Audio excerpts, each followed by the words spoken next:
కుట్రలు చేసిన వాళ్ళే మేము ఇక్కడ కుట్రలు చేస్తానని అంటారు. సార్ మీరు మా ముఖం చూడకూరి బరాబరే వాళ్ళే బాజాప్తుగా చెప్తారు. కుట్రలు చేసి వర్గాలు ప్రోత్సహించి వాళ్ళే మాకేం వర్గం లేదు అంతా ఒకటే వర్గం బీజేపీ వర్గం అంటారు.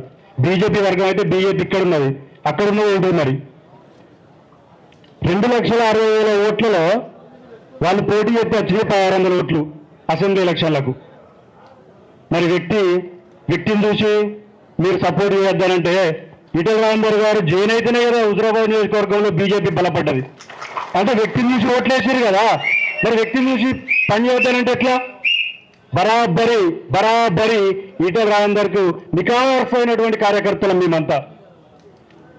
వాళ్ళు మొన్న సైకిల్ పంపిణీ కార్యక్రమం అనేది పెట్టి ఏం మాట్లాడతారు, మా దగ్గర వర్గాలు ఇవ్వండి, అక్కడేమో నిజమైన ఎన్కౌంటర్ జరుగుతుంది, హుజురాబాద్లో పొలిటికల్ ఎన్కౌంటర్ చేయబోతాను.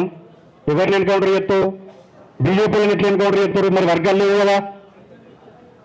వేరే వాళ్ళతో కలిసిమెలిసి తిరుగుతారు, వేరే వాళ్ళని ఎట్లా చేస్తారు? చేయరు కదా. అంటే చేసేది మనల్నే. మొన్న జరిగినటువంటి అసెంబ్లీ జనరల్ ఎలక్షన్స్లో మాటికి ఏమంటారు? ఈటెల వర్గం అంటారు.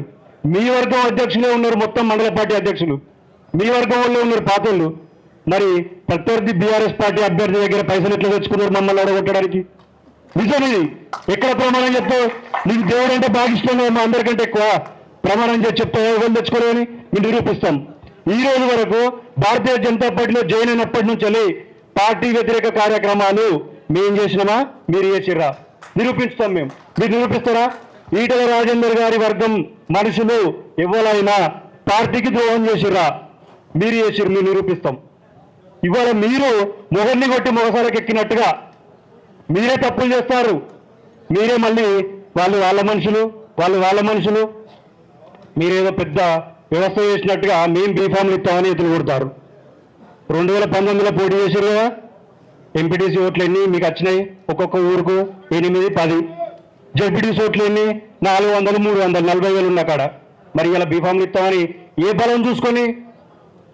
రాజేందర్ గారి బలం వల్లనే ఇలా బీజేపీ బలపడ్డది. ఆ బీజేపీ బలపడడం వల్లనే ఇలా మీరు హుజురాబాద్కి వచ్చి సవాల్ చేసి మాట్లాడతారు. కాబట్టి ఇది కేవలం మా ఆవేదన చెప్పుకోవడమే కాదు సార్. ఇందాక పెద్దలందరూ చెప్పినట్టుగా హుజురాబాద్ ప్రజలు కూడా గోసపడుతున్నారు. మీ సేవలకు దూరం అయ్యారు. దయచేసి మాకుతో పాటుగా హుజురాబాద్ ప్రజలకు మీ సేవలు అవసరం. కాబట్టి మీరు దయచేసి తప్పకుండా హుజురాబాద్ నియోజకవర్గం మీద కూడా దృష్టి పెట్టాలని, రేపు రాబోయే ఎలక్షన్లలో మేము పోటీ చేసి గెలవాలని ఎందుకు కోరుకుంటున్నామంటే, మీలాంటి గొప్ప నాయకుల ద్వారా ప్రజలకు కొంత సేవ చేస్తే ఇంత పేరుంటుంది అనేటువంటి ఒక ఉద్దేశంతోనే మీరు రావాలి, మమ్మల్ని నిలబెట్టి గెలిపించి మీ ద్వారా ప్రజలకు సేవ చేసేటువంటి అవకాశం కల్పించాలి అని చెప్పేసి మా ఆవేదన చెప్పుకోవడానికి ఇక్కడికి రావడం జరిగింది. కాబట్టి మీ నిర్ణయం మేరకు శిరస వహిస్తామని చెప్పేసి తెలియజేస్తూ సెలవు తీసుకుంటున్నాను.